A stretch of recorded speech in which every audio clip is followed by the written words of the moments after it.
हर व्यक्ति, हर प्रत्याशी को ये लगता है कि उसका जो उम्मीदवार है वो बहुत बम्पर वोटों से जीतेगा, लेकिन वास्तविकता क्या है वो 10 मार्च को जब मतदान, जब ईवीएम जब खुलेगा उसके बाद समझ में आ जाएगा। तो इस समय मतदाताओं से केवल इतना कहना चाहूँगा कि भले आप जिसे भी वोट करें, लेकिन अपना जो मताधिकार है उसका इस्तेमाल ज़रूर करें, वोट देने ज़रूर जाएँ। जैसे प्रधानमंत्री से डटे हुए लगातार बनारस में, क्या लग रहा है फ़र्क पड़ेगा सर यहाँ के जनता पे? देखिए, अगर काम किए होते हैं ना तो मतदान या चुनाव के समय इतनी मेहनत नहीं करनी पड़ती इनको। इन्होंने 5 साल तक जो भी यहाँ पे यूपी में, उत्तर प्रदेश में भाजपा सरकार रही है, केवल स्टेशनों के नाम और नाम बदलने के साथ साथ बुलडोज़र, बुल, यही सब किया है। तो जनता भी तंग आ चुकी है। उनके रोज़गार से बात करिए, अस्पतालों की सुविधाओं के लिए बात करिए, अच्छी शिक्षा के लिए बात करिए, सुंदर व्यवस्थाओं के लिए बात करिए, इस पर कोई डिस्कशन नहीं है। तो इसी के लिए प्रधानमंत्री से लेकर पूरा कैबिनेट बनारस, उत्तर प्रदेश के हर गली गली में जा जाके वोटों की भीख मांगते हुए मैंने देखा है। अगर इन्होंने काम किया होता ना तो आज भीख मांगने की जरूरत नहीं पड़ती। नहीं सर, वो तो कह रहे हैं कि सर 350 कमल खिल रहे हैं, तमाम कॉन्फिडेंस लेवल देख रहा ही है, प्रधानमंत्री डमरू बजा रहे हैं, यहाँ पे जनता खुश है सर, सब मंगल है सर यहाँ चल रहा है। हाँ एकदम, जैसे बंगाल चुनाव में 200 पार हुआ था वैसे इस बार 350 पार उत्तर प्रदेश में हो जाएगा। क्या फ़र्क पड़ता है? जब 200 कहा था तब 75 वहाँ पे पहुँचे थे, अब यहाँ 350 कह रहे हैं तो मेरे को लग रहा है 50-60 में ना निपट जाएंगे। तो कहीं ना कहीं ये दिखा रहा है कि एक बड़बोलापन है, एक अहंकार हमारे प्रधानमंत्री और भारतीय जनता पार्टी के लोगों के अंदर है कि हमें कोई हरा ही नहीं सकता। इनका एक नेता जो है वो निरहुआ, जो यादव जी हैं, वो कहते थे कि मैं भगवान का लिखा मिटा दूंगा हर लोकसभा चुनाव में। तो ये लोगों की एक दिमागों में ना यहाँ पे बुद्धि नहीं भरी है, मतलब उनके अंदर पूरा खालीपन है। उनके मुंह में जो आएगा बोलेगा, जो भी एक्टिविटी लगती है वो सिर्फ जनता का मनोरंजन करते हैं सर। काम करने के लिए सरकार नहीं चुनी गई। निरहुआ तो ये भी कह रहे हैं, तमाम सर लोग कह रहे हैं कि जो राम को लाए थे हम उनको लाएंगे सर। निरहुआ का क्या, उसको कहाँ आप सीरियसली लेते हैं सर? वो अपना उम्मीदवार रहते हुए उसने कहा था कि मैं भगवान का लिखा मिटा दूंगा। इतनी बड़ी हैसियत। अब राजा दशरथ हो गए हैं कि ये राम को लाएंगे। राम गए कहाँ थे सर? राम आज भी यहाँ बसते हैं, हमेशा से बसते हैं, सदियों से रहे हैं, कण कण में है, आपके अंदर है, मेरे अंदर है। तो ये सिर्फ एक लॉलीपॉप है, जैसे 15 लाख का जुमला था वैसे इसको भी लॉलीपॉप कहते हैं। क्या फर्क पड़ता है? आपको क्योटो मिला कि नहीं मिला बनारस? बहुत क्योटो नहीं मिला, लेकिन टोटो जरूर मिला है सर। वो भी खड्डों में गिरते गिरते कभी इधर पलट रही, कभी उलट पलट रही है।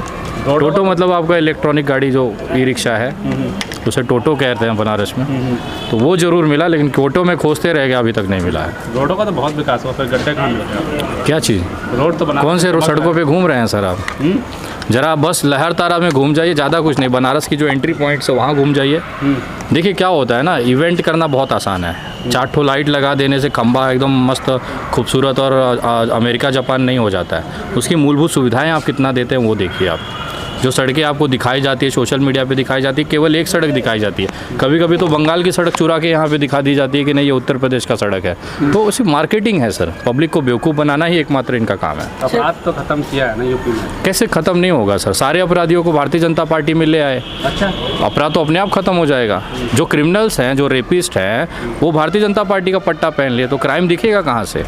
अगर गलती से अखिलेश यादव की सरकार यहाँ पे आ जाती है उत्तर प्रदेश में, तो यकीन मारिए दंगे, खून खराबे और लड़ाई झगड़े, गुंडा राज बढ़ जाएगा। क्योंकि जो भारतीय जनता पार्टी के गुंडे हैं ना, उनको एक काम मिल जाएगा यहाँ करने के लिए। जो आज शांत होकर गले में कुत्ते का पट्टा बांध के बैठे हैं ना, उनके भारतीय जनता पार्टी में खुलेआम दंगा करेंगे। वो तो कहते हैं समाजवादी पार्टी तमंचे वाली पार्टी है। वाह, सारे रेपिस्ट इनके पास, सारे गुंडे इनके पास, सारे जो माफिया इनके पास, उसके बाद तमंचे वाली सरकार कहेंगे। यही होता ही है सर। मतलब जनता को ना इन्होंने समझ लिया है कि वो ग्रांटेड उन्होंने ले लिया कि जनता बेवकूफ़ है, हम जो बोलेंगे उसे मान लेंगे। लेकिन जनता समझदार हो गई है सर। जनता के लिए तो सर तमाम काम उन्होंने किया, राशन दे रहे हैं, मंदिर बन गया। कह रहे थे किसी के अब्बा जान नहीं रोक पाए, हम आए और मंदिर बनवाए। हमने देखा जब अब्बा जान का बयान हुआ था ना, अगले दिन मुलायम सिंह यादव का हालचाल लेने योगी जी पहुंच गए थे। राजनीति सिर्फ ना पब्लिक और कार्यकर्ताओं के लिए होती है सर। हम आपस में लड़े पड़े हैं, कोई भाजपा के लिए लड़ रहा है, कोई समाजवादी के लिए जान दिया जा रहा है, और ऊपर इनके जो नेता है मुलायम सिंह, अखिलेश यादव, योगी जी एक साथ बैठ के खाना खाते और पूछते हैं कि भाई साहब कल क्या करना है हमको, कल किस टॉपिक पे आप बोलोगे कि हमारे कार्यकर्ता एग्रेसिव होंगे, कहाँ दंगा कराना है, साथ में बैठ के करते हैं। पब्लिक तो बेवकूफ़ है, उसे क्या लेना देना किसको। लेकिन यहाँ देखता हूँ कार्यकर्ता जान देने पे तुले हैं। वो उस कार्यकर्ता को उसका नेता जानता तक नहीं होगा, पहचानता तक नहीं होगा, लेकिन हत्याएं करने के लिए खड़े हैं यहाँ पे। अब उनके झंडे को हाथ लगा दीजिए, थोड़ा सा मोदी जी को गाली दे दीजिए, थोड़ा अखिलेश को गाली दे दीजिए, भूल जाएंगे कि हमारे माँ बाप ने किस लिए पैदा किया है, मेरा परिवार है कि नहीं, ये लड़ जाएंगे। और उसके लिए लड़ेंगे जो उनको कुत्ते की तरह जानता तक नहीं है। नहीं तो ये तो राजनीति की एकदम दूसरा दृश्य है सर। बहुत अच्छी बात की सर, सवाल उसी पे करते हैं, लगातार आपको भी तो ट्रोल करते रहते हैं, जिसको आप अंधभक्त कहते रहते हैं वो। सर कमाने के लिए रोजी रोटी भी तो चाहिए ना।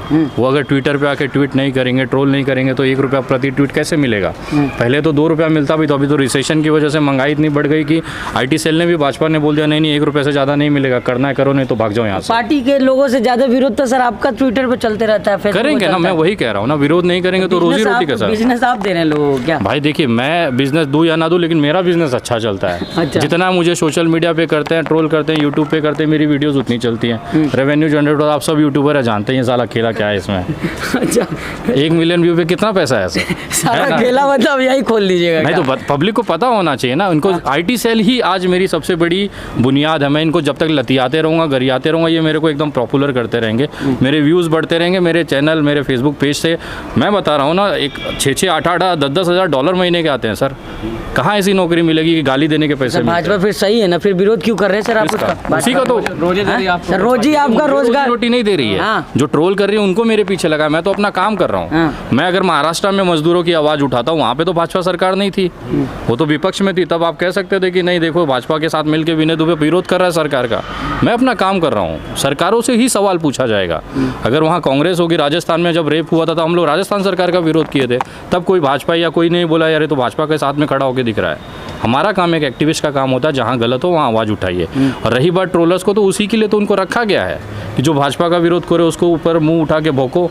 मैं तो ये भी बोलता हूँ ना, अगर सड़क चलता हुआ अगर कोई कुत्ता भाजपा के झंडे को देख के भौंक देना, तो सारे ट्रोल करने वाले ना उसको पाकिस्तानी, उसको खालिस्तानी, उसको देशद्रोही घोषित कर देंगे, उस खुजली वाले कुत्ते को। तो ये उनकी प्रैक्टिस है, ये उनका काम है सर। मुंबई से आए तो चाय आप पिए नहीं पिए, जहाँ मोदी जी जाके चाय पिए? देखिए ज़रूरी नहीं है ना मोदी जी जो करते रहे हम भी वही करें, हमारा भी एक स्टैंडर्ड है सर। हम लोग भी पूरी बनारस का जो असलियत है, ये मेरा घर है बनारस। इससे मोदी अब आने लगे, हम पैदाइशी यहाँ से आते हैं सर। वो मार्केटिंग करने आते हैं, इवेंट करने आते हैं, हम यहाँ पे जीवन जीने आते हैं। ये भूमि, ये मिट्टी हमारी रगो रगो में है। इतनी बुराई कर रहे हैं, आपने नहीं देखा कि बनारस में आए थे, अचानक से स्टेशन पे पहुंच गए, पान वाले के पास पहुंच गए अचानक? देखिए मार्केटिंग भी तो करनी ज़रूरी है ना।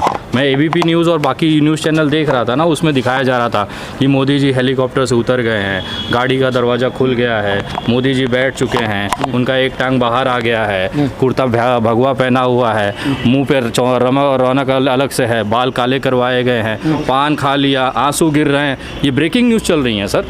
मामला क्या था? यूक्रेन में हमारे बच्चे फंसे हुए हैं, वो रो रहे हैं, वहाँ बिलबिला रहे हैं कि हमारी मदद किया जाए। यहाँ पे इवेंट दिखाया जा रहा है कि मोदी जी ने एक पैर बाहर निकाला, अभी कुछ ही देर में स्टेज पे सीढ़ियाँ चढ़ के चढ़ेंगे।